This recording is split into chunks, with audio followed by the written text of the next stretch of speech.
ब्रह्मानन्दं परमसुगतं केवलं ज्ञानमूर्तिं द्वन्द्वातीतं गगनसदृशं तत्त्वमस्यादिलक्ष्यम् एकं नित्यं विमलमचलं सर्वधी साक्षिभूतं भावातीतं त्रिगुणरहितं सद्गुरुं तं नमामि।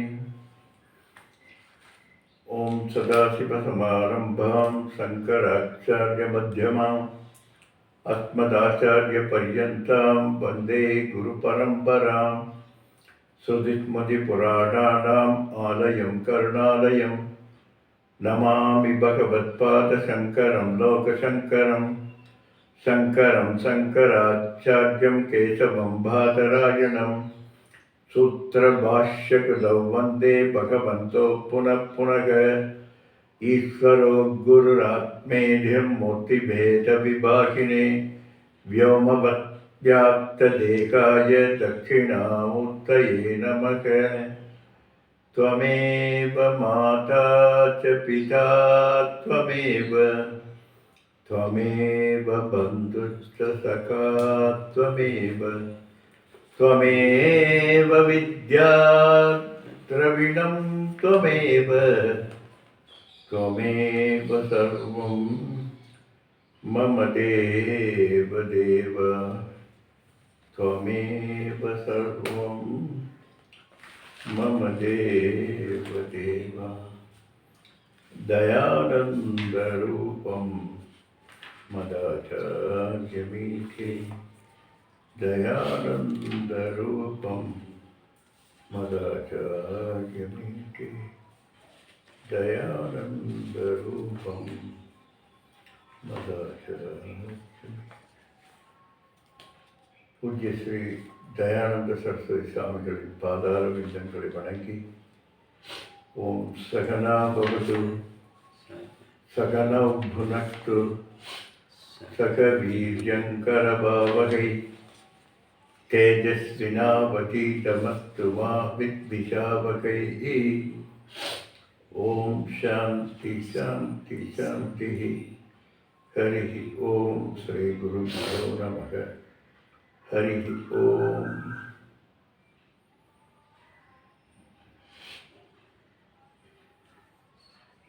अधिमधुरचापकस्ता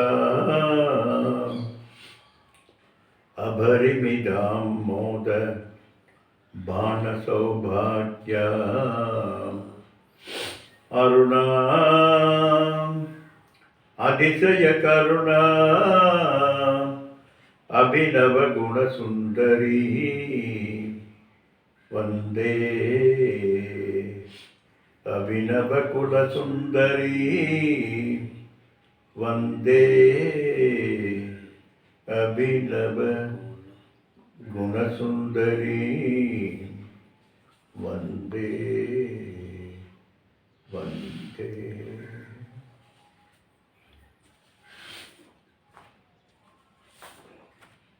जगदम्बिके लोकमाता ईश्वर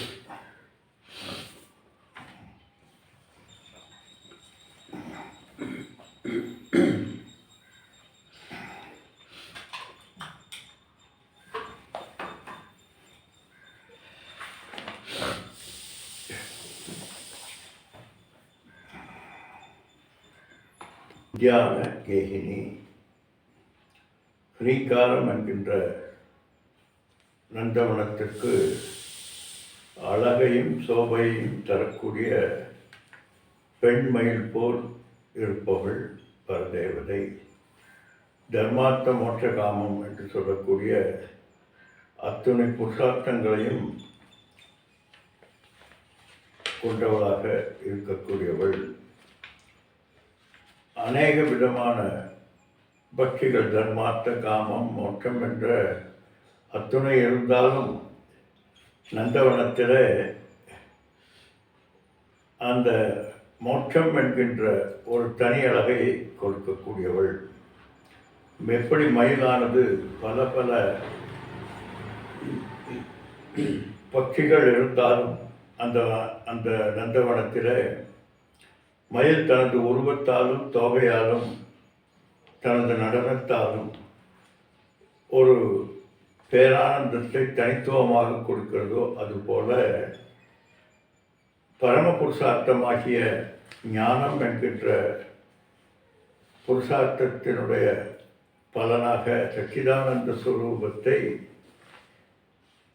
புரிய வைத்து அதில் நிலைத்திருக்க செய்து ஆனந்த நடனம் ஆடுவது போல நம்முடைய மனதில்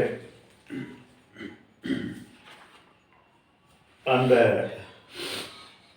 ஸ்திதப்பிரஜன் என்கின்ற நிலையை தரக்கூடியது அம்பாளினுடைய ஹ்ரீங்காரம்.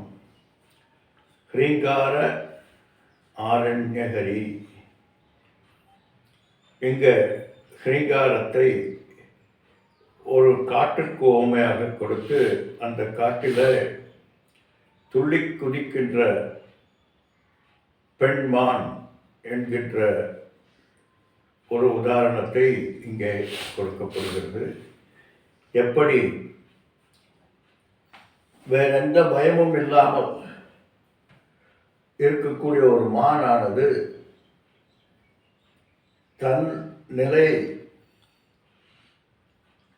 தன்னிலையில் வேறு எந்த விதமான தடங்களும் இல்லாமல் ஆனந்தமாக துள்ளி குதிக்கிறதோ அதுபோல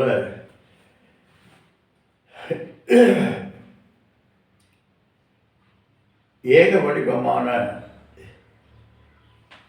சைத்தன்ய ஸ்வரூபத்தினுடைய தன்மையை உணர்ந்தவர்களுக்கு மற்ற சுற்றுப்புறங்களிலிருந்து வரக்கூடிய தாக்கங்கள், விஷய தாக்கங்கள் இல்லாமல் நம்முடைய விற்த்தியானது ஆனந்த ஸ்வரூபத்தில் அகண்டாகார விற்த்தியாக நிலைப்பதற்கு இந்த பீஜாட்சரத்தின் வாட்சியார்த்த லட்சியார்த்தங்கள் அதிஷ்டான ஸ்வரூபமான சைத்தன்யத்தை ஞானத்தை அறிவித்து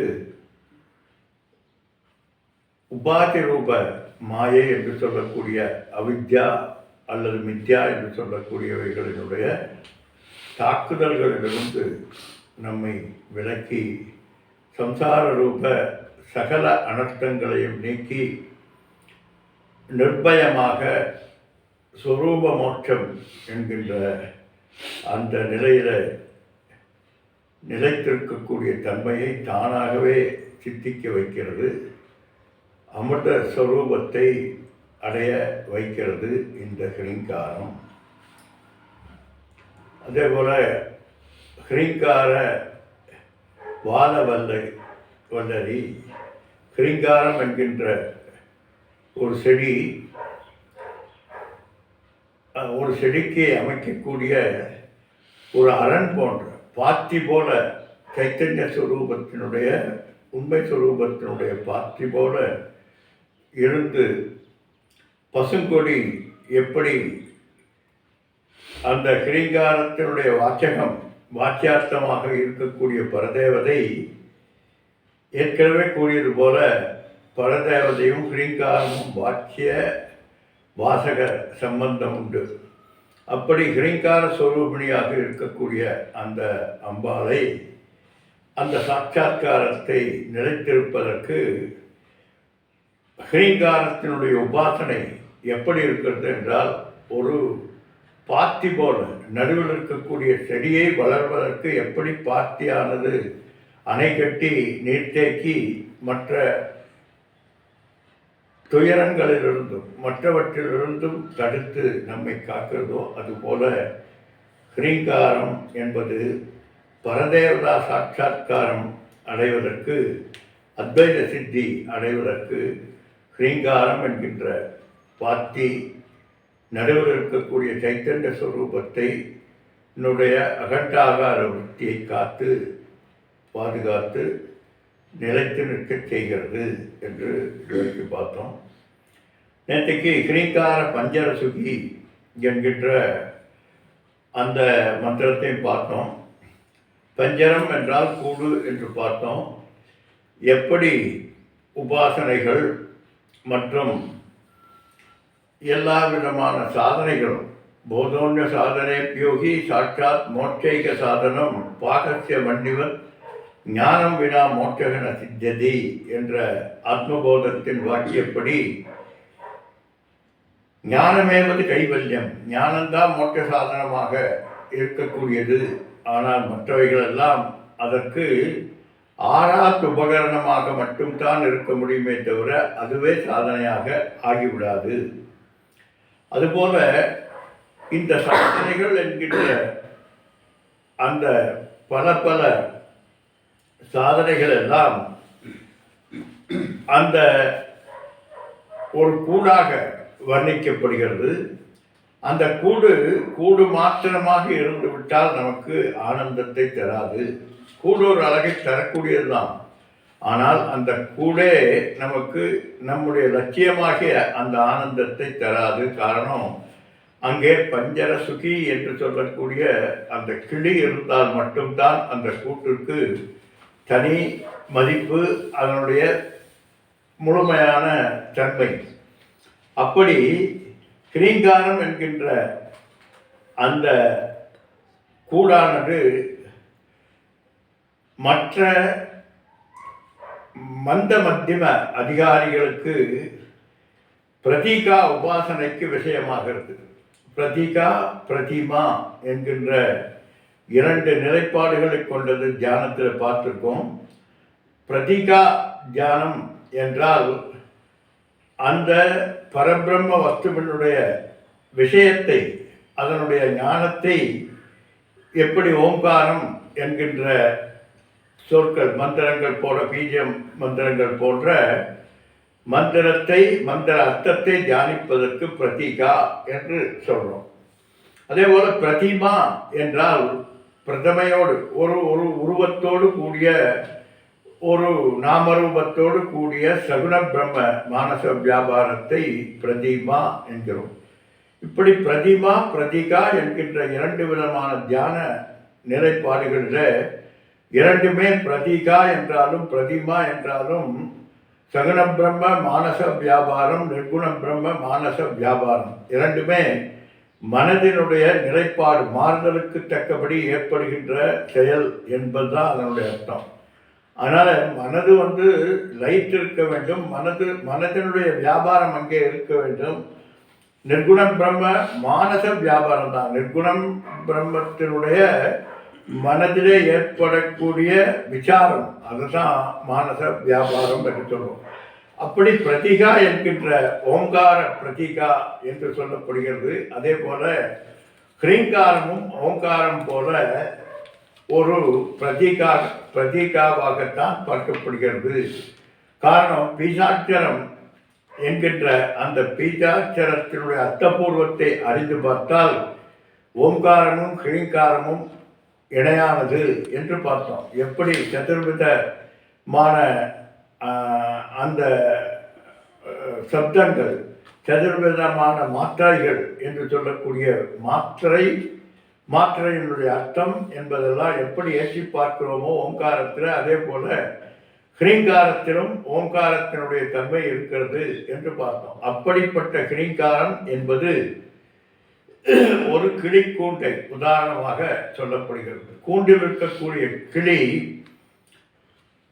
மனிதர்களுடன் பேசுவது போல மகிழ்விக்கிறது, பேசி பேசி மகிழ்விக்கிறது. அதுபோல உபாசனையில இந்த ஹ்ரீங்காரத்தினுடைய உபாசனை செய்பவர்களுக்கு தன்னுடைய மனதிலே ஒரு தோற்றத்தை ஏற்படுத்தி, எப்படி அந்த கிளியானது உள்வாங்கி நாம் பேசுவதை திருப்பி பேசி நம்மை மகிழ்விக்கிறதோ அதுபோல நீ மௌனமானால் அம்பாள் உன்னோடு பேசுவாள். எப்படி நீ வெளி விவகாரங்களிலிருந்தெல்லாம் விடுத்து உன்னில் நீ நினைத்து அந்த ஹ்ரீங்காரத்தில் நிலைத்திருக்கிற போது அம்பாள் உனக்கு உன்னுடைய தன்மையிலே பேசுவாள் என்று ஒரு உதாரணமாக சொல்லப்படுகிறது. அதே போல பரதேவதா லலிதா திரிபுர சுந்தரியை உபாசிப்பவர்கள் அவரவர்களது நிலையை பொறுத்து, அவரவர்களது மனோபாவத்தினுடைய தன்மையை பொறுத்து அவரவர்களுக்கு அந்தந்த கர்மத்திற்கு தக்கபடி பலனை அளிக்கக்கூடியவள் அம்பாள்.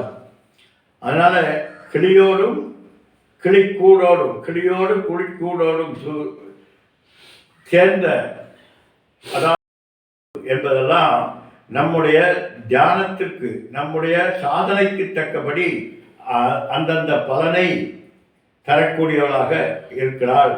அதான் என்ன பாருங்க, எவ்வளோ பெரிய விளக்கம் கொடுக்கிறான்னு பாருங்க. ஒரு கர்மம், பக்தி, விவேகம், வைராக்கியம், அதிகாரித்துவம், ஜிக்யாசுத்துவம், மோட்ச இச்சா, குரு உபதேசம், சிரவண மனன நிதித்தியாசனம் என்கின்ற இவைகளெல்லாம் அம்பாளினுடைய நிலைப்பாட்டுக்கு அருகிலே நம்மை கொண்டு கொண்டு செல்கிறதாம். ஒன்றொன்றுக்கும் ஒரு நிலைப்பாடு. அதற்கு தக்கபடி அந்த ஒளி தீபத்தை தந்து நமக்கு அந்த அம்பாளின் இருப்புத்தன்மையை விளக்கி கொண்டே வருகிறதாம். எப்படி விளக்கினுடைய அருகாமையில் இருக்கக்கூடிய ஒரு வஸ்து தெல்ல தெளிவாக தெரிகிறதோ அதுபோல அம்பாளை நெருங்க அம்பாளினுடைய அந்த சொரூபத்தை இந்த கிரீங்காரம் என்கின்ற ஜபத்தினால், தியானத்தினால், விசாரணையினால் அணுக உனக்கு தெளிவான தன்மை என்பது ஏற்படுகிறது. அப்படி கிரீங்கார அங்கன தீபிதா என்று அங்கனத்தில் ஏற்றி வைக்கப்பட்டிருக்கக்கூடிய உன்னுடைய விருத்தி என்கின்ற அந்த காரணத்தில் ஏற்றி வைக்கப்பட்டிருக்கக்கூடிய தீப ஒளியாக அம்பாள் விளங்கும். ராஜவித்தை, இதை அறிந்தால் மறுபடி அறிய வேண்டும் என்கின்ற ஒன்று இல்லாமை, அறியாமை என்பது முழுமையாக இல்லாத தன்மை என்று சொல்லக்கூடிய பூர்ண வித்யா என்று சொல்லக்கூடிய ராஜவித்தையாக அம்பாள் விளங்குகிறாள். அதே போல ராஜ ரகசியம் என்று இந்த ஞானத்தை ஏன் சொல்கிறோம் என்றால், நமக்கு அனைவருக்கும் நான் என்பது தெரிகிறது, ஆனால் நான் யார் என்று தெரியவில்லை. இப்ப நான் என்பது தெரிகிறதா தெரியவில்லையா? நீ நினைக்கும் நீ அல்ல இந்த நீ என்று சொல்வது போல நான் என்பது அத்தனை பேருக்கும் தெரிகிறது, ஆனால் தெரியவில்லை. அப்படி ரகசியம் என்பது ஒருத்தருக்கு மட்டும் தெரிந்திருந்தால் அதற்கு பெயர் ரகசியம், இன்னொருவருக்கு தெரிந்துவிட்டால் அது விஷயம். ஆனால் இது ராஜ ரகசியம் என்பது அத்துணை பேருக்கும் தெரிகிறது, ஆனால் தெரியவில்லை, தெரிகிறது ஆனால் தெரியவில்லை என்கின்ற காரணத்தினாலே இதற்கு ராஜவித்யா, ராஜரகசியம், ராஜகுக்கியம் என்றெல்லாம் அடைமொழி கொடுப்பது போல இந்த கிரீங்காரம் என்கின்ற இந்த பீஜ மந்திரமானது மிகப்பெரிய வேதங்கள் என்கின்ற மிகப்பெரிய மலையிலே மகா வாக்கியங்கள் என்கின்ற குகையிலே பீஜமந்திரம் என்கின்ற நிலையிலே இருக்கக்கூடியவள். அதனால இந்த ராஜரகசியத்தை அறிவது மிக மிக கடினமானது. அது எப்படி இருக்கிறது என்றால், குகையில் வசிக்கக்கூடிய சிங்கத்தை யாராலும் நெருங்க முடியாது. எப்படி? தன்னுடைய உருவத்தினாலும், தன்னுடைய கர்ஜனையினாலும், கம்பீரத்தினாலும், பார்வையாலும் எதிரிகளை பக்கத்திலே வர முடியாத நிலையில நடுநடுங்க செய்யக்கூடியது. ஆனால் அப்போ ஒருத்தராலும் இதை அடைய முடியாதா என்றால் இல்லை. கச்சித் தீராக, ஒரு சில தீரர்கள், அறிவிலே உயர்ந்தவர்கள், தீரர்கள் என்று சொல்லக்கூடிய புத்திமான்கள், விவேகத்தை உடைய புத்திமான்கள் புத்திசாலித்தனமாக அந்த குகைக்குள்ளே சென்று அந்த குகையில சாஸ்திரம் என்கின்ற நுழைய முடியாத நூதன விவேகி உள்ளம் நுழையாது நுழையுமாயில் பூத ஜென்மங்கள் கோடி புனிதனாம் புருடனாமே என்று கைவல்யம் சொல்வது போல அந்த நுழைய முடியாத அந்த ஞானத்திலே நுழைந்து அந்த சிங்கம் வாழ்கின்ற அந்த சாஸ்திரம் என்கின்ற குகைக்குள்ளே நுண்ணறிவாளர்கள் நுழைந்து அந்த அந்த குகையில் இருக்கக்கூடிய சிதறி கிடக்கக்கூடிய அந்த அந்த அந்த குகையில என்ன இருக்கிறது என்றால், எப்படி புலி இருக்கக்கூடிய அந்த குகையில புலி நகம், புலிப்பல், புலித்தோல் போன்ற விலைமதிப்பற்ற எல்லாம் இருக்குமோ அதுபோல வேதாந்தத்தில் வேதத்தினுடைய அர்த்தபூர்வமாக சிதறித்திருக்கக்கூடிய பல பல விஷயங்களை அவர்கள் அறிகிறார்கள். உதாரணமாக மகா வாக்கியங்களை அடைந்து அந்த என சாஸ்திரம் என்கின்ற மலையிலே மகா வாக்கியம் என்கின்ற குகையிலே சிதறி கிடக்கக்கூடிய அந்த அர்த்தபூர்வங்களை பொறுக்கி எடுத்து பெரும்பேறு பெற்றவர்களாக ஆகிறார்கள். மற்றவர்களெல்லாம் இப்படிப்பட்ட இந்த மலையில் இருக்கக்கூடிய ராஜ ரகசியத்தை ராஜகுக்கியத்தை யாரும் அடைய முடியாதவர்களாக ஏன் இருக்கிறார்கள் என்றால், அத்தியாத்ம என்று சொல்லக்கூடிய சலிப்பு, பயம், புத்தியை பயன்படுத்தாத கிருபணர்கள் போன்ற அஞ்ஞானத்தினால் மூடப்பட்ட மூடர்கள் அடைய முடியாததாக இருக்கக்கூடியவள் அம்பாள். அதனால்தான் சிங்கம் எப்படி வெளியில் இருக்கும் பகைகளை வெல்வது மட்டுமல்ல, மறுபடி அந்த திசையிலே யாரையும் வரவிடாத வண்ணம் அச்சுறுத்தி அமைதியாக ஆனந்தமாக வாழ்ந்து கொண்டிருக்கிறதோ, அப்படி மாயாமயமான அந்தக்கரண குகைகளிலே இந்த அறிவு என்கின்ற சிங்கமானது வாழ்ந்து கொண்டிருக்கிறது. இந்த வாக்கிய வெளியில் இருக்கக்கூடிய பிரதிபந்தங்கள் அத்தனையும் அறுத்து ஞானம் என்கின்ற அந்த கர்ஜனையின் மூலமாக தன்னை நிலைநிறுத்தி கொண்டிருக்கக்கூடிய கிரீங்கார ராசியாக, கிரீங்காரத்தில் இருக்கக்கூடிய ஒரு கிரீங்காரம் என்கின்ற ஒரு பெரிய குவியல், அந்த ஞான குவியலிலே திளைத்து கொண்டிருப்பவர்கள் அவர்கள்தான் ஞான நிஷ்டர்கள், ஞானத்தை அறிந்தவர்கள். அப்படி பேதமற்று அந்த ராஜ ரகசியத்தை தான் வேறு அம்பாள் வேறு என்கின்ற நிலைப்பாட்டிலிருந்து வெளிப்பட்டு எப்படி சிங்கமானது ஆனந்தமாக கம்பீரமாக வாழ்ந்து கொண்டிருக்கிறதோ அதுபோல் இருக்கக்கூடியவர்கள் என்று சொல்லலாம். அதே போல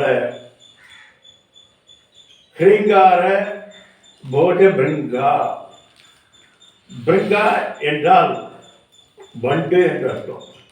அம்போஜம் என்றால் நீரிலே திளைத்திருக்கக்கூடியதாகிய ஒரு தாமரை பூ.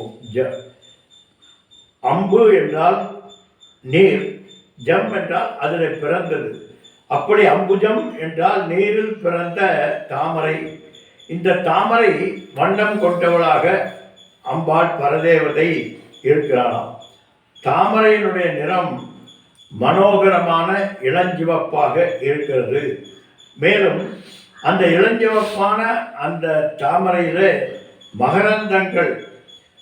மகரந்தங்களோடு கூடிய தாமரையாக இருக்கிறது. தாமரைப்பூ பெரிதாக இருக்கின்றதுனால மகரந்தங்கள் நிறையாக அதிகமாக இருக்கக்கூடியதாக இருக்கிறது. அந்த மகரந்தங்களிலே சேர்க்கப்பட்டிருக்கக்கூடிய சொரிந்திருக்கக்கூடிய தேன் என்பது மகரந்தத்துக்கு தக்கபடி அதிகமாக இருக்க கதனம். எப்படி இந்த கிராமங்களிலெல்லாம் கிராமத்தில் இருக்கக்கூடிய பெண்கள் ஆண்கள் இவர்களெல்லாம் தன்னுடைய வேலைகளெல்லாம் முடித்து தன்னுடைய கடமைகளை எல்லாம் முடித்துவிட்டு அந்த சந்தி நேரத்தில் ஆசுவாசமாக உட்கார்ந்து கதை பேசி கொண்டிருப்பார்கள். அந்த அந்த அந்த மனோநிலை அவர்களுக்கு அவர்கள் அந்த ரோல் பிளேக்களை எல்லாம் விட்டுவிட்டு தன்னுடைய கட்டுப்பாடு கடமை என்கின்ற அந்த அந்தந்த கட்டுப்பாட்டுகளிலிருந்து விடுபட்டு